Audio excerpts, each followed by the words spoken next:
Hi friends, ಎಲ್ಲರೂ ಹೇಗಿದ್ದೀರಾ? ಎಲ್ಲರೂ ಚೆನ್ನಾಗಿದ್ದೀರಾ ಅಂದ್ಕೊಂಡು ಇವತ್ತಿನ ವ್ಲಾಗ್ನಲ್ಲಿ ಎಗ್ ಕರಿ ಮಾಡ್ತಾಯಿದ್ದೀನಿ. ಎಗ್ ಕರಿ ಮಾಡಲಿಕ್ಕೆ ಮೊದಲಿಗೆ ಎಗ್ನ ಬಾಯ್ಲ್ ಮಾಡಲಿಕ್ಕೆ ಇಟ್ಟಿದ್ದೀನಿ. ಹಾಗೆ ಎಗ್ಗೆ ಕಾಂಬಿನೇಷನ್ ಆಗಿ ಚಪಾತಿ ಮಾಡೋಣ ಅಂತ ಚಪಾತಿ ಹಿಟ್ಟನ್ನ ಕಲಿಸ್ತಾ ಇದ್ದೆ. ಅದಕ್ಕೆ ಸಾಲ್ಟು ಹಾಗೂ ಎಣ್ಣೆ ಹಾಕ್ತಾಯಿದ್ದೀನಿ. ಹಿಟ್ಟಿಗೆ ಎಣ್ಣೆ ಹಾಕೋದ್ರಿಂದ ಚಪಾತಿ ಸಾಫ್ಟಾಗಿ ಬರುತ್ತೆ. ಹಾಗೆ ನೀರು ಸೇರಿಸ್ತಾ ಇದ್ದೀನಿ.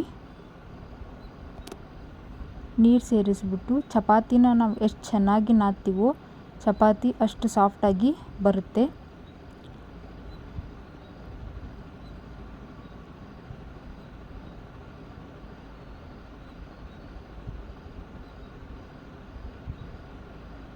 ಹಾಗೆ ಚಪಾತಿನ ಹಿಟ್ಟು ಕಲಿಸ್ಬಿಟ್ಟು ಅದಕ್ಕೆ ಸ್ವಲ್ಪ ಮೇಲೆ ಎಣ್ಣೆನ ಹಾಕಿ ಅದನ್ನು ಒಂದು 10 ನಿಮಿಷ ಅಥವಾ 20 ನಿಮಿಷ ನೆನೆಯಲಿಕ್ಕೆ ಸೈಡಿಗೆ ಎತ್ತಿಡ್ತಾ ಇದ್ದೀನಿ. ಈಗ ಎಗ್ ಕರಿ ಮಾಡ್ಕೊಳ್ಳೋಣ ಅಂತ ಎಗ್ ಕರಿಗೆ ರೆಡಿ ಮಾಡ್ತಾಯಿದ್ದೀನಿ. ಇದಕ್ಕೆ ಚಕ್ಕೆ, ಲವಂಗ, ಕರಿಬೇವು ಸೊಪ್ಪು, ಕೊತ್ತಂಬರಿ, ಒಣಮೆಣಸಿನ್ಕಾಯಿ, ಎಗ್ ಮಸಾಲ, ಶುಂಠಿ ಬೆಳ್ಳುಳ್ಳಿ ಪೇಸ್ಟ್, ಗೋಡಂಬಿ, ಜೀರಿಗೆ, ಗರಂ ಮಸಾಲ, ಅಚ್ಚ ಖಾರದ ಪುಡಿ ಹಾಗೂ ಕಸೂರಿ ಮೇಥಿ ಮತ್ತು ಧನಿಯಾ ಪುಡಿನ ತಗೊಳ್ತಾ ಇದ್ದೀನಿ. ಹಾಗೆ ಸ್ವಲ್ಪ ಫ್ರೆಶ್ ಕ್ರೀಮ್ನ ತಗೊಳ್ತಾ ಇದ್ದೀನಿ. ಎಗ್ ಕರಿಗೆ ಆನಿಯನ್ನ ಉದ್ದುದ್ದಾಗಿ ಕಟ್ ಮಾಡ್ಕೊಳ್ತಾ ಇದ್ದೀನಿ. ಈ ಥರ ಕಟ್ ಮಾಡ್ಕೊಳ್ಬೇಕು. ನಂತರ ಅದಕ್ಕೆ ಟೊಮೆಟೊನ ಈ ಥರ ಕಟ್ ಮಾಡ್ತಾ ಇದ್ದೀನಿ.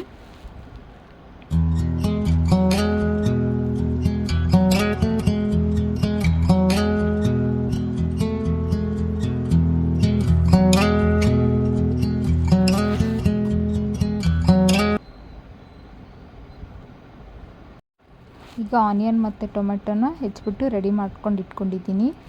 ಈಗ ಒಂದು ಬಾಣಲಿ ಇಡ್ತಾಯಿದ್ದೀನಿ. ಅದೇ ಬಾಣಲಿಗೆ ಎಣ್ಣೆನ ಸೇರಿಸ್ತಾ ಇದ್ದೀನಿ.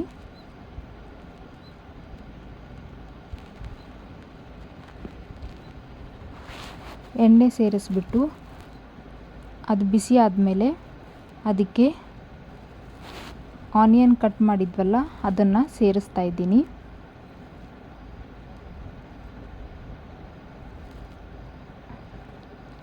ಆನಿಯನ್ನ ಸೇರಿಸ್ಬಿಟ್ಟು ಅದನ್ನು ಸ್ವಲ್ಪ ಫ್ರೈ ಮಾಡ್ಕೊಳ್ಬೇಕು.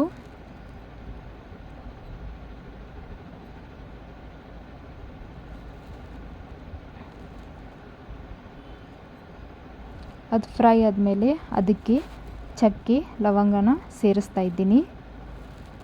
ಅದನ್ನು ಸೇರಿಸ್ಬಿಟ್ಟು ಮತ್ತೆ ಫ್ರೈ ಮಾಡ್ತಾ ಇದ್ದೀನಿ.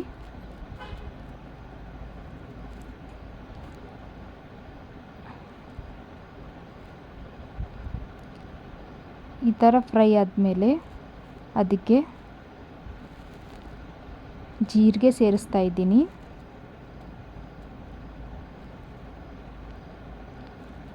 ಈ ಥರ ಜೀರಿಗೆ ಸೇರಿಸ್ಬಿಟ್ಟು ಅದನ್ನು ಮತ್ತೆ ಫ್ರೈ ಮಾಡ್ತಾ ಇದ್ದೀನಿ.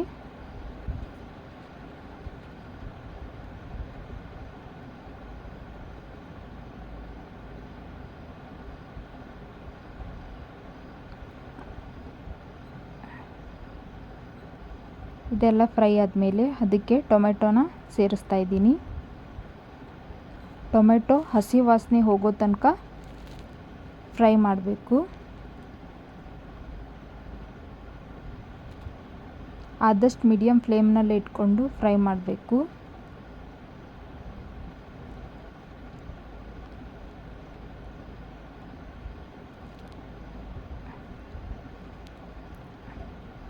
ಈ ಥರ ಫ್ರೈ ಮಾಡಬೇಕು. ಅದೆಲ್ಲ ಫ್ರೈ ಆದಮೇಲೆ ಅದನ್ನು ಸಪ್ರೇಟಾಗಿ ಎತ್ತಿಡ್ತಾ ಇದ್ದೀನಿ. ಅದನ್ನು ಆರಲಿಕ್ಕೆ ಬಿಡಬೇಕು. ಆಮೇಲೆ ಅದೇ ಬಾಣಲಿಗೆ ಸ್ವಲ್ಪ ಒಣಮೆಣಸಿನ್ಕಾಯಿ ಸೇರಿಸ್ತಾ ಇದ್ದೀನಿ. ಅದಕ್ಕೆ ಎಣ್ಣೆನ ಸೇರಿಸ್ತಾ ಇದ್ದೀನಿ. ಸ್ವಲ್ಪ ಎಣ್ಣೆ ಹಾಕಿಬಿಟ್ಟು ಅದನ್ನು ಈ ಥರ ಫ್ರೈ ಮಾಡಬೇಕು. ಸ್ವಲ್ಪ ಫ್ರೈ ಮಾಡಿದ್ರೆ ಸಾಕು.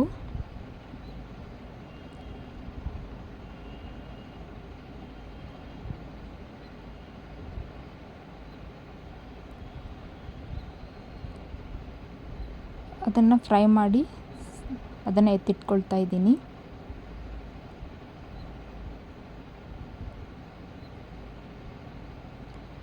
ಅದೇ ಕಡಾಯಿಗೆ ಸ್ವಲ್ಪ ಗೋಡಂಬಿನ ಸೇರಿಸ್ತಾ ಇದ್ದೀನಿ.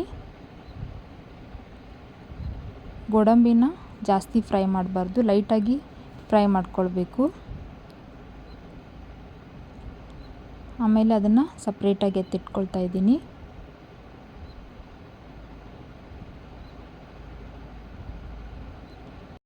ಈಗ ಫ್ರೈ ಮಾಡಿ ಎತ್ತಿಟ್ಕೊಂಡಿದ್ವಲ್ಲ ಅದನ್ನೆಲ್ಲ ಮಿಕ್ಸಿ ಜಾರ್ಗೆ ಹಾಕ್ತಾ ಇದ್ದೀನಿ.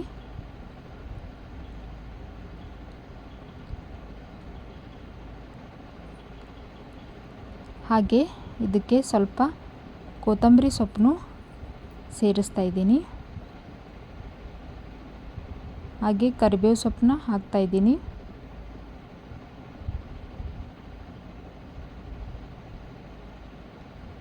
ಈಗ ಇದನ್ನ ಈ ಥರ ನುಣ್ಣಗೆ ಪೇಸ್ಟ್ ಮಾಡ್ಕೊಂಡಿದ್ದೀನಿ.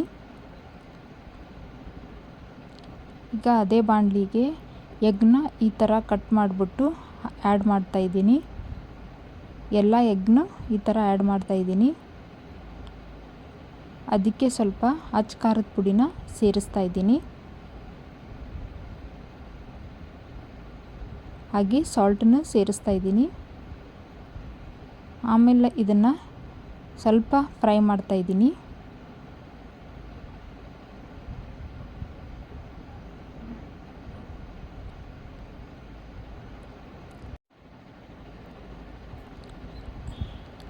ಈ ಥರ ಫ್ರೈ ಆದಮೇಲೆ ಇದನ್ನು ಒಂದು ಪ್ಲೇಟ್ಗೆ ಎತ್ತಿಡ್ತಾ ಇದ್ದೀನಿ.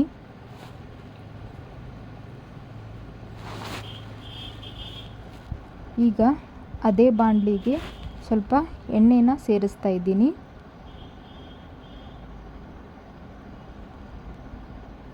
ಎಣ್ಣೆ ಸೇರಿಸ್ಬಿಟ್ಟು ಎಣ್ಣೆ ಬಿಸಿ ಆದಮೇಲೆ ಅದಕ್ಕೆ ಸ್ವಲ್ಪ ಸಾಸಿವೆನ ಹಾಕ್ತಾ ಇದ್ದೀನಿ.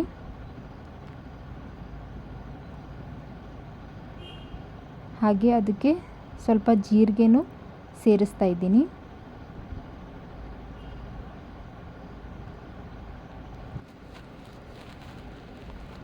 ಹಾಗೆ ಇದಕ್ಕೆ ಪೇಸ್ಟ್ ಮಾಡ್ಕೊಂಡಿದ್ನಲ್ಲ ಅದನ್ನು ಸೇರಿಸ್ತಾ ಇದ್ದೀನಿ.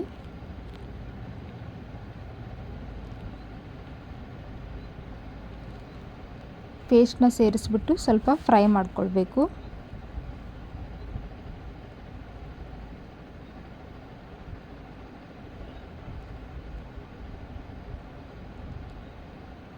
ಈ ಥರ ಫ್ರೈ ಆದಮೇಲೆ ಅದಕ್ಕೆ ಎಗ್ ಮಸಾಲಾನ ಆ್ಯಡ್ ಮಾಡ್ತಾ ಇದ್ದೀನಿ. ಹಾಗೆ ಶುಂಠಿ ಬೆಳ್ಳುಳ್ಳಿ ಪೇಸ್ಟ್ನು ಆ್ಯಡ್ ಮಾಡ್ತಾ ಇದ್ದೀನಿ.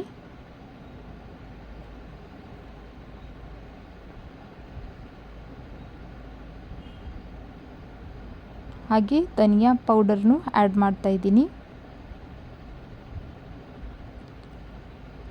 ಇವೆಲ್ಲ ಹಾಕಿದ ಮೇಲೆ ಈ ಥರ ಮತ್ತೆ ಫ್ರೈ ಮಾಡ್ತಾ ಇದ್ದೀನಿ. ಈಗ ಅದೇ ಮಿಕ್ಸಿ ಜಾರ್ಗೆ ಸ್ವಲ್ಪ ನೀರು ಹಾಕಿಬಿಟ್ಟು ನೀರನ್ನ ಆ್ಯಡ್ ಮಾಡ್ತಾ ಇದ್ದೀನಿ. ನೀರು ಹಾಕಿಬಿಟ್ಟು ಮತ್ತೆ ಫ್ರೈ ಮಾಡ್ತಾ ಇದ್ದೀನಿ.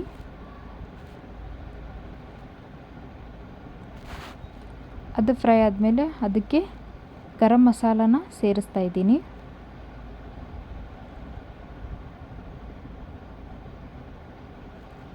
ಹಾಗೆ ಅಚ್ಚ ಖಾರದ ಪುಡಿನೂ ಸೇರಿಸ್ತಾ ಇದ್ದೀನಿ. ನಾವು ಸ್ವಲ್ಪ ಖಾರ ಜಾಸ್ತಿ ತಿನ್ನೋದ್ರಿಂದ ಸ್ವಲ್ಪ ಖಾರನ ಜಾಸ್ತಿ ಹಾಕ್ತಾ ಇದ್ದೀನಿ.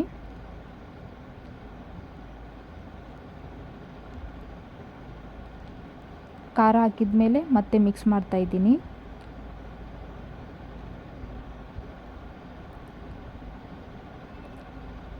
ಹಾಗೆ ಅದಕ್ಕೆ ಸಾಲ್ಟ್ನ ಸೇರಿಸ್ತಾ ಇದ್ದೀನಿ.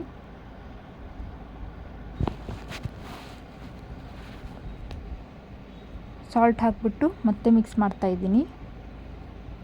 ಹೀಗೆ ಅದಕ್ಕೆ ಫ್ರೆಶ್ ಕ್ರೀಮ್ನ ಆ್ಯಡ್ ಮಾಡ್ತಾ ಇದ್ದೀನಿ. ಫ್ರೆಶ್ ಕ್ರೀಮ್ನ ಫ್ರಿಜ್ನಲ್ಲಿ ಇಟ್ಟಿರೋದ್ರಿಂದ ಆ ಥರ ಆಗಿದೆ. ಫ್ರೆಶ್ ಕ್ರೀಮ್ ಆ್ಯಡ್ ಮಾಡಿಬಿಟ್ಟು ಮತ್ತೆ ಮಿಕ್ಸ್ ಮಾಡ್ತಾ ಇದ್ದೀನಿ. ಹಾಗೆ ಅದಕ್ಕೆ ಸ್ವಲ್ಪ ಮೊಸರನ್ನ ಆ್ಯಡ್ ಮಾಡ್ತಾ ಇದ್ದೀನಿ.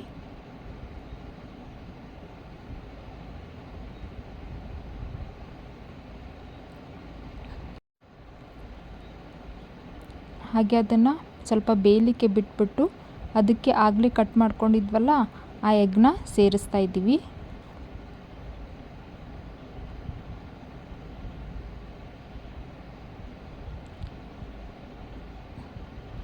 ಎಲ್ಲ ಎಗ್ನು ಸೇರಿಸ್ಬಿಟ್ಟು ಅದನ್ನು ಸ್ವಲ್ಪ ಹೊತ್ತು ಬೇಯಲಿಕ್ಕೆ ಬಿಟ್ಬಿಡಬೇಕು.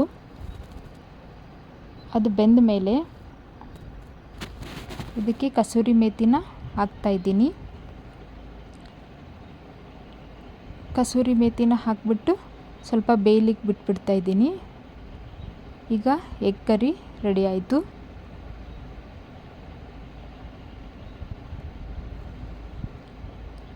ಎಗ್ ಕರಿಗೆ ಚಪಾತಿನ ರೆಡಿ ಮಾಡ್ತಾಯಿದ್ದೀನಿ. ಚಪಾತಿನ ಈ ಥರ ಉಳ್ಳಿ ಮಾಡ್ಕೊಂಡ್ಬಿಟ್ಟು ಇದಕ್ಕೆ ಹಿಟ್ಟಚ್ಚಿ ಸ್ವಲ್ಪ ಲಟ್ಟಿಸ್ಬಿಟ್ಟು ಇಷ್ಟಾದಮೇಲೆ ಅದಕ್ಕೆ ಎಣ್ಣೆ ಹಚ್ತಾಯಿದ್ದೀನಿ. ಎಣ್ಣೆ ಹಚ್ಬಿಟ್ಟು ಅದ್ರ ಮೇಲೆ ಸ್ವಲ್ಪ ಹಿಟ್ಟನ್ನ ಹಾಕಿ ಈ ಥರ ಮಡಚಬೇಕು. ಮತ್ತೆ ಎಣ್ಣೆ ಹಚ್ಬಿಟ್ಟು ಹಿಟ್ಟನ್ನ ಹಾಕಿ ಈ ಥರ ಮಡಚಬೇಕು. ಈ ಥರ ಮಾಡೋದ್ರಿಂದ ಚಪಾತಿ ಉಬ್ಬಿ ಬರುತ್ತೆ.